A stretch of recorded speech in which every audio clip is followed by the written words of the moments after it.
6, take 11. Watch that handle. Action. Don't get burnt. When's lunch? I'm hungry. Okay. Take. We do. Speak up. We can do. No, I forgot what I'm supposed to say. Scene 6, take 1, action.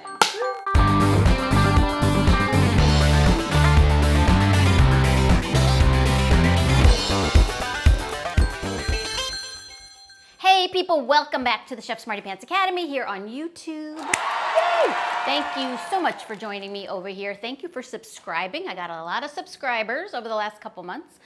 I appreciate that greatly. You know, share, do all that stuff. Okay, so now we're getting into holiday weather, the winter, all of that. And maybe you're thinking you want to entertain, you want to serve some kind of like big piece of meat for the, wait, when is this? So maybe you want to serve like a big roast or, you know, something festive, special for the holidays. So I don't usually cook or eat that much meat, but I do love lamb. Yay, lamb is like, to me, lamb is the best meat. I love lamb. So there are different kinds of cuts of lamb that you can do for entertaining. You could do a rack of lamb, of course. You could do like a braised lamb shoulder, but this is a boneless leg of lamb. Now this is just a portion of a boneless leg of lamb. I mean, I do love a lamb rack, but you know, until this channel starts making more money, we're not doing any rack of lamb around here, okay? So this is a boneless leg of lamb. This is what's called a BRT, boneless rolled and tied. It came in like a mesh kind of net, but I took that off. I don't like cooking in those things because they're kind of plasticky, but also I took it off because what I'm gonna do is actually open this up so I can season the interior of this, okay? This is just a portion of a very small lamb leg. If you wanted to get a whole lamb leg, it would be a lot bigger. You could also get it bone in. You could get it boneless. Sometimes for entertaining, people like to do the bone in. It's very festive. But you generally have to go to like a butcher to get that, okay? So if you want that, you do you, bone in. I'm good with that. So what I'm gonna do with this though, my little lamb leg, is a couple things. So one, I'm gonna kind of open it up. I'm gonna season it inside. We're gonna put some salt and pepper in there, maybe some herbs, stuff like that. Then I'm gonna take it to the stove and I'm gonna sear this surface because you see this fat on the surface. It has this nice layer of fat. You want that fat. Don't go trimming off all the fat on your meat because fat equals flavor. The fat is going to get brown and crusty and delicious, and it's also going to kind of self-baste the meat. So I'm gonna brown the top of it on the stove in a pan. Then bring it back over here. Then I'm gonna make like a little paste of garlic and herbs and some breadcrumbs and some Dijon mustard. Put that all over that browned fat, and then we're gonna go back in the oven, okay? So it's a combination cooking method. I'm gonna sear, I'm gonna smear, and then I'm gonna roast it in the oven. I wanna roast it until it hits an internal temp of about 120, 122, because I want that medium rare in the center, 125, and it's gonna rest, and then it's gonna carry over. We've talked about that before in previous videos. When we talked about chicken, we talked about resting and carryover cooking. Okay, so let's get started with this lamb. Also notice I have it on paper towels. Very important that your proteins are dry before you sear them. We've talked about that too. Have you been paying attention? I hope so. Okay, so now this, because it is boneless, it's partially opened up like that. And what I'm going to do here is take my knife and I'm gonna just open it up a little bit more so I can get it like a little more access to the interior here. So I'm just cutting some of this connective tissue here. And if you come across any kind of really hard pieces of fat or any little bits of bone or anything inside, you can take that out. But keep in mind that a lot of this fat is going to melt as we cook it, and that's important because that's gonna help to moisturize from within. How do you like that, lamb? Moisturize from within. So just like that, a few little chunks of fat. And that's it, okay? Ta-da! So now I have this opened up. I'm gonna just set it aside, and let's talk about what's gonna go inside and on top. Now, you don't have to do this with lamb. You could do this with a piece of beef also, or even veal. Does anybody even eat veal? I don't know. But it doesn't have to only be lamb. I just really want to show you in this lesson how to work with a larger piece of meat, a larger cut, because those are nice for celebrating, for entertaining. So what I've got here is some garlic. I already peeled these three. I'm going to peel this one. So when you peel garlic, and we've talked about this, you want to take off the root end. So there's like this little pointy end and this like indented end. And I'm just going to take that off like that. And then just give it a little tap. This is garlic that my friend Dina grew on her land out in Washington State. And she sent me all this garlic, and that's pretty great. So thanks, Dina. All right, so now I got this garlic peeled, and now I'm going to smash these, right, just like that with the side of my knife. Now you could do this if you have like a little machine, like a little food processor. You could do this whole thing in one of those. I could do that, but that's just like one more thing to wash, and this is easier. Okay, so I'm smashing that up. I'm gonna add some kosher salt to this. We're gonna make like a paste out of the garlic and the salt. So I'm gonna just chop the garlic up with the salt. The salt acts as an abrasive and it helps to break up the garlic. It also starts to pull some of the moisture out of the garlic and give me this nice sticky paste. Just get this all organized. Then what I want to do is start spreading the garlic with the salt. And what this does is it really turns that garlic into paste, softens it up literally, physically, but it also kind of mellows out the flavor. You could also do this with the roasted garlic paste. So if you wanted to like roast a couple heads of garlic, squeeze them out and then use that. You could do that. Okay, so just like that, make your little paste. Then I'm gonna throw in my rosemary. So I'm gonna start mincing up my rosemary. Lamb and rosemary, they love each other. They are really close friends. So let's get that rosemary in there. And I'm even going to add some sage to this because sage is like a very nice holiday-esque herb. Whoops, get in there, sage. So I'll chop up some sage. And now we'll get this all worked together. Give everything another little smash and a little smear. Okay, I'm scooping this up into my little bowl. Just keep things organized here. Get your mise en place together, folks. Not just your physical mise en place, but your mental mise en place. Very important. All right, now most of this is going to be used on the exterior when I do the crust. But what I am going to do here now is a little oil. And I don't have to add any salt because we just used a lot of salt, but we'll do a little pepper on the inside. Oh, that's coarse. Come on, pepper. And we're going to put just a little bit of this on the inside, just kind of a little spa treatment rub down, because I don't want to use all of this. I want to save most of it for my crust, but this way there'll be like a little surprise when we slice into it. Just kind of rub it in there. It's like a little spa treatment for the lamb, you know, a little massage as a thank you for giving up your life for us. There we go. Okay, now at this point, I'm going to roll this back up.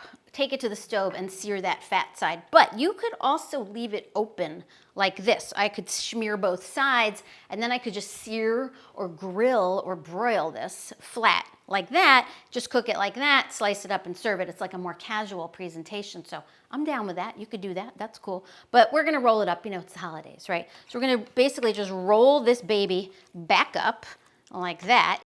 So if you have kitchen string, you could just give this a couple little loops. You don't even have to do that, but I have these things. They're these little like elastic bands. They can also be used as hair ties in a pinch, not that I need it, but I'm just gonna wrap these around. This is just gonna hold it all together. You can even stick a couple of skewers through this, but remember to remove them before you serve. Very important. Okay, so now we're like a nice tidy little bundle here. I am gonna season up the surface just a bit before we go to the stove. And I'll meet you at the stove. It's time to sear.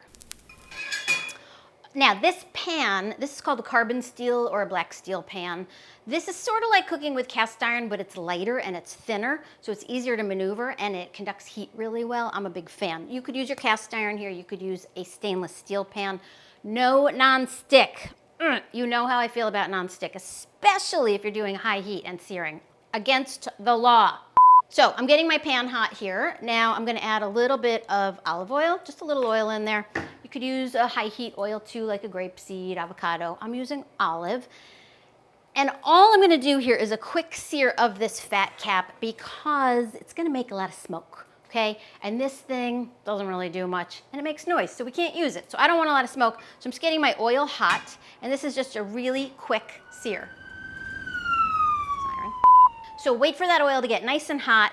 Grab your meat, and we're gonna go fat side down, and I'm gonna just lay this down in my pan with that fat side down.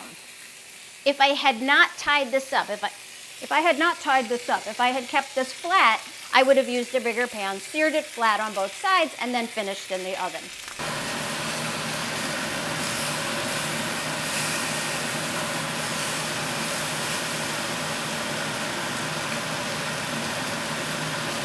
Okay, so as you can see, it's seared, but it's not like super dark crusty because it's gonna spend some time in the oven, so it's okay. So I'm gonna get it out of this noisy, smoky pan, move it back onto this little sheet tray. Don't freak out that there was raw meat on here because this thing is going back in the oven for like a half an hour. So everybody just calm down, okay? No hate comments about that. Now we're going back over here because I'm gonna make my crust, okay? So I'll meet you at the counter. Okay, now I am gonna take these little bands off because I don't want my crust kind of locked, you know, I don't want these to get like trapped under the crust. When I go to slice this, when I serve, I don't want to have to deal with cutting through my little bands. So that's why they're not like critical. You don't have to use them, but you know. So now this is the rest of that paste with the herbs and the garlic and the salt, and I'm gonna add some Dijon, some really nice hot Dijon, because lamb and mustard, they're really good friends too, okay? And a little more olive oil in there, and some breadcrumbs. You could use regular breadcrumbs. This is panko, just enough to make like a nice little crust. And you know, we could add more pepper if we want. I've been kind of in a peppery mood today. And we're gonna give that a little stir. Okay, now this is that pan that I cooked it in. I'm actually gonna go back into here to finish it in the oven. It's an oven-safe pan. You could also just go on a little sheet tray like this, but I'm gonna pick this baby up and put it right here in my pan, and then I'm gonna take that nice crusty Dijon, garlic, etc. mixture and just like pat it on there. Don't obsess here, people. Don't micromanage your meat, okay? Just get it on there. If you want to tie it back up at this point, that's okay too. You could wrap now around this. I'm choosing not to. Okay, just like that. I'm gonna go rinse my hands, no comments about the sanitation, and then I'm gonna get this in the oven. Okay, so we're back at the pan. I'm going in the oven. I have my oven at 400 Fahrenheit. And it's gonna take, this is probably gonna take about 20 to 25 minutes. But of course, we will check the internal temp with a thermometer after about 15 minutes. We'll start checking that temp. General rule of thumb is for rare, you wanna go about 15 minutes per pound of lamb leg. For medium rare, more like 20 minutes. This was 2¼ pounds, so we have to do some math here. I'm gonna check this in about 25 minutes, but it'll probably need more like 30, 35. Okay, see you later.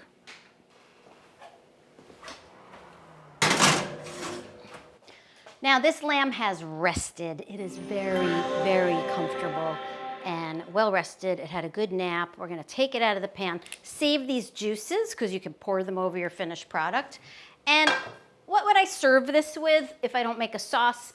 You could use like salsa verde or some kind of herb sauce. Would it be amazing? Or like a vinaigrette. You could do like an olive and mint vinaigrette. Something like that would be great.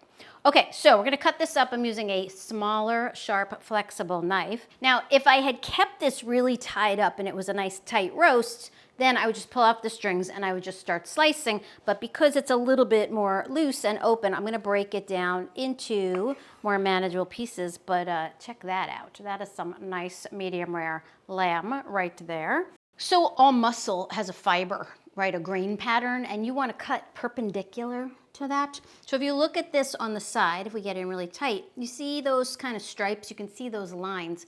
That is my muscle fiber, so I want to cut across that. That's going to give you the most tender meat. So really look for that whenever you're slicing something up and go across that way. Oop, my crust is crumbling off, but that's okay. Slice nice and thin, and don't use too much pressure when you slice, because if you really press down, you're going to lose juices. But this looks pretty amazing. So I have a couple of slices of my beautiful pink lamb, medium rare. That's how I like lamb. If you want it cooked more, you do you. You don't have to tell me in the comments, okay, how you like your meat cooked. It's okay. You're in your own home. But slice it up, put it on there. You can add some of this extra crust if it fell off, and that's fine. You could drizzle some of those pan juices over it. This is where you could serve it with one of those sauces I mentioned. But that is how you cook a beautiful whole leg of lamb or a whole roast. You want to follow those same steps. Have yourself a great holiday meal. Or you know what, just cook it for yourself, because you are a holiday unto yourself, okay? You are. special as is. This is now a self-help program. Anyway, folks, thank you so much, as always, for joining me here in the Chef Smarty Pants Academy on YouTube. Please leave those comments, good ones. And subscribe and share and like and tell all your friends because I need lots of people to watch this.